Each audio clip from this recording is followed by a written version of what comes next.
जगाला शांतीचा मार्ग दाखवणारे सम्यक संबुद्ध महाकारुणिक तथागत भगवान बुद्ध, विश्ववंदनीय बोधिसत्व डॉक्टर बाबासाहेब आंबेडकर यांना त्रिवार अभिवादन, तसेच सर्वच महापुरुषांना त्रिवार अभिवादन करतो। दी बुद्धिस्ट सोसायटी ऑफ इंडिया तथा भारतीय बौद्ध महासभेचे केंद्र, राज्य, जिल्हा, तालुका, शहर व ग्रामशाखेच्या सर्वच पदाधिकाऱ्यांना नमो बुद्धाय, जय संविधान, जय भीम। आज प्रवचन मालिकेचे पुष्प 9 विषय आहे बौद्ध धम्म आणि विज्ञान। बुद्ध धम्म आणि विज्ञान समजून घेताना आपल्याला बुद्धांनी सांगितलेला कलामसूत्र पाहणे गरजेचे आहे। या कलामसूत्रमध्ये भगवान बुद्ध म्हणतात, काय सत्य आहे आणि काय असत्य आहे हे आपल्या कसोटीवर आपण पाहणे गरजेचे आहे। एखादी गोष्ट खूप जुनी आहे, प्राचीन आहे म्हणून ती तुम्ही स्वीकारू नका। ती गोष्ट परंपरेने आलेली आहे, रिवाजानुसार आलेली आहे म्हणून ती तुम्ही स्वीकारू नका। एखादी गोष्ट अनुमानावर आधारित आहे, तर्कसंगतीवर आधारित आहे म्हणून ती तुम्ही स्वीकारू नका। तुमच्या धर्मग्रंथामध्ये लिहिलेली आहे म्हणून सुद्धा ती तुम्ही स्वीकारू नका। ती गोष्ट खूप चांगली आहे, आकर्षक आहे, भव्य दिव्य आहे म्हणून सुद्धा ती तुम्ही स्वीकारू नका। एखादी गोष्ट विशिष्ट पद्धतीने सांगितली जाते आणि अनेक लोक तिचा स्वीकार करतात म्हणून सुद्धा ती तुम्ही स्वीकारू नका। ती गोष्ट सत्य की असत्य हे तुम्ही स्वतः ठरवायचं आहे। स्वतःच्या अनुभवावर तुम्ही ते जाणाल की ही बाब मी जर आचरणात आणली तर माझं हित आहे, सुख आहे आणि कल्याण आहे, माझे मंगल आहे, तरच ती बाब तुम्ही स्वीकारा। किंवा तुम्हाला एखाद्या गोष्टीचा, एखाद्या बाबीचा अनुभव येतो की ही बाब मी जर आचरणामध्ये आणली की माझं कल्याण होईल, मंगल होईल, म्हणजेच तुम्हाला स्वतः ठरवायचं आहे की एखादी गोष्ट आचरण केल्यावर आपलं मंगल आहे आणि ज्या गोष्टीमध्ये चांगलं आहे ते स्वीकारा आणि जी गोष्ट चांगली नाही ते स्वीकारू नका। अशा प्रकारे बुद्धाने कलामांना सांगितलं की एखादी गोष्ट आपल्याला पटली, आपल्या अनुभवावर आली, त्याचा वारंवार तुम्ही प्रयोग करा। ती सिद्ध करण्याची कसोटीवर ती उतरली तर तिचा स्वीकार करा। मी सांगतोय म्हणून एखादी गोष्ट तुम्ही स्वीकारू नका। ती आचरणामध्ये आणल्यावर जर तुमचं कल्याण होत असेल, मंगल होत असेल तरच स्वीकारा, नसेल तर ती बाब आपण स्वीकारू नका। अशी गोष्ट कलामांना भगवान बुद्धाने सांगितली। म्हणजेच विज्ञान देखील सांगतं की एखादी गोष्ट प्रयोगाद्वारे सिद्ध झाल्यावर तरच ते सिद्धतेकडे जातं, तेच विज्ञान। सदसद विवेक बुद्धीला पटणारी एखादी गोष्ट जी प्रयोगाद्वारे सिद्ध होते, जे ज्ञानाच्या कसोटीला उतरते, ती गोष्ट म्हणजे विज्ञान।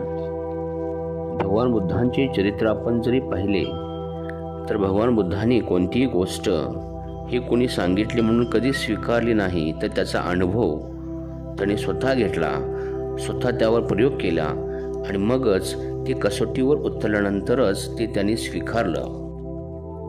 भगवान बुद्धांनी 4 आर्य सत्य शोधून काढले, मानवाच्या दुःखमुक्तीचा मार्ग सांगितला, पण तो मार्ग शोधताना त्याने स्वतः प्रयोग केला। ते कसोटीवर उतरल्यानंतरच त्यांनी तो धम्म लोकांना सांगितला।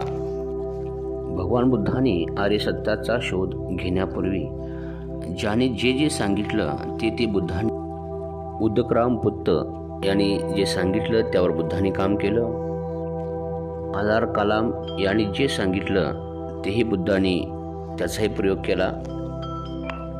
पंचवर्गीय जे साधू होते त्यांचे अनुकरण त्यांनी केलं।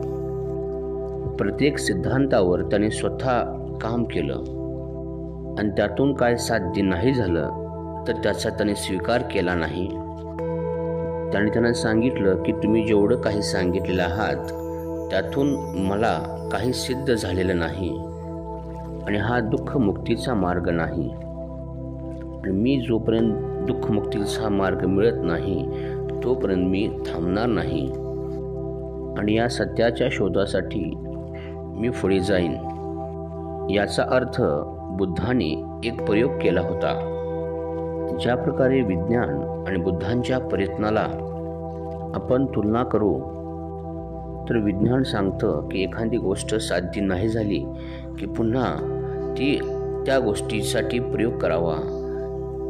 त्या गोष्टीमध्ये एखादी गोष्ट शोधण्यासाठी प्रयोगशाळेमध्ये भगवान बुद्ध म्हणतात, सत्य हे आपल्याला स्वीकारायला हवे, तेच खरे विज्ञान आहे. जसे पाणी हे शीतल आहे, अग्नी असेल तर त्यामध्ये ज्वाला असणारच. प्रसिद्ध शास्त्रज्ञ अल्बर्ट आइन्स्टाईन म्हणतात, या जगात आधुनिक विज्ञानाचा सामना करू शकणारा एकमेव धम्म म्हणजेच बौद्ध धम्म. बुद्ध धम्मात अधम्म म्हणजेच अंधश्रद्धा आणि धम्म म्हणजे विज्ञान.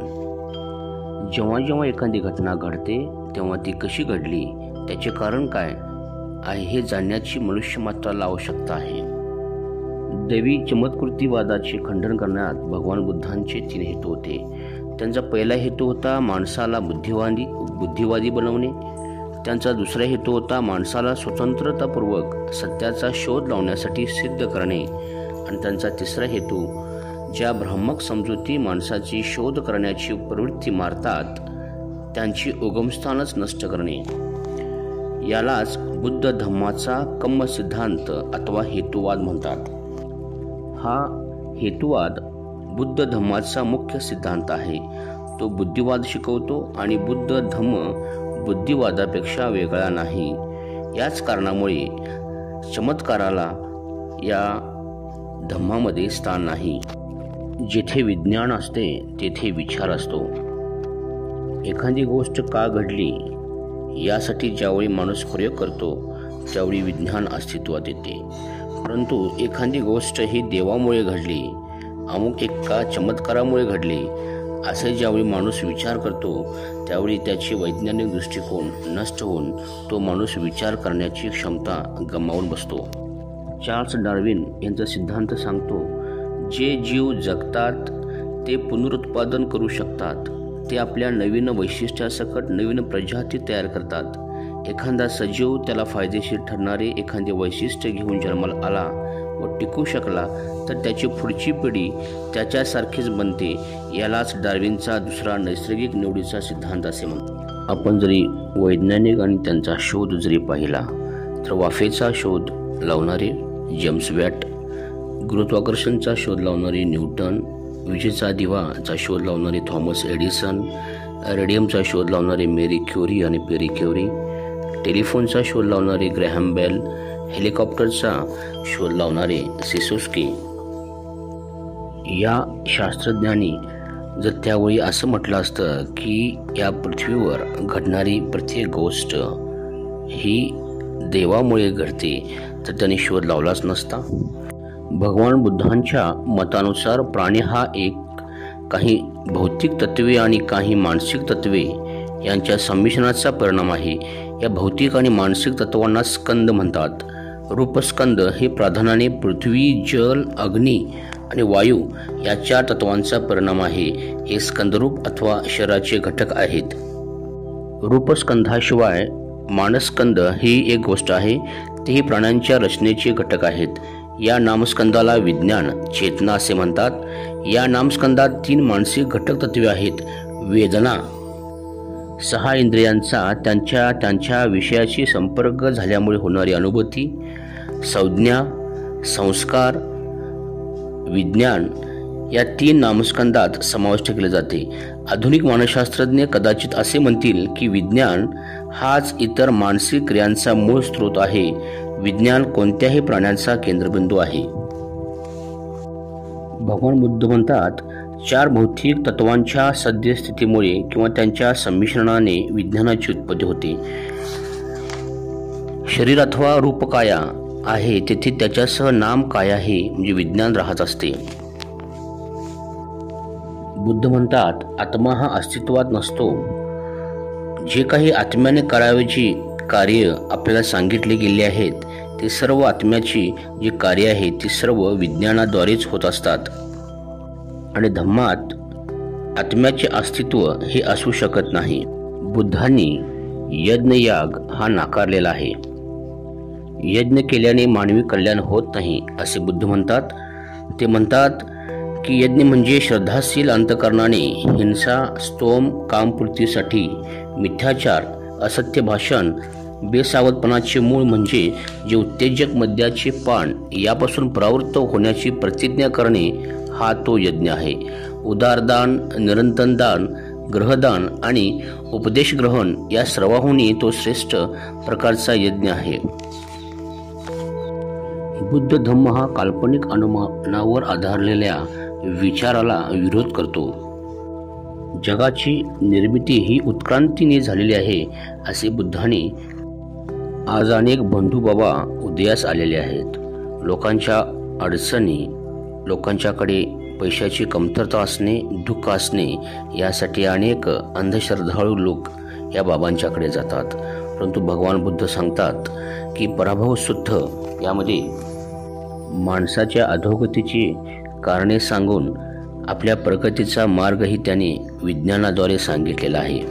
सारांश बुद्धांनी सांगितलेला 4 आर्य सत्य, आर्य अष्टांगिक मार्ग, 10 पारमिता, कार्यकारण भाव, अनात्म, अनित्य, कार्यकारण भाव या सर्व गोष्टी ह्या विज्ञानावर आधारित आहेत.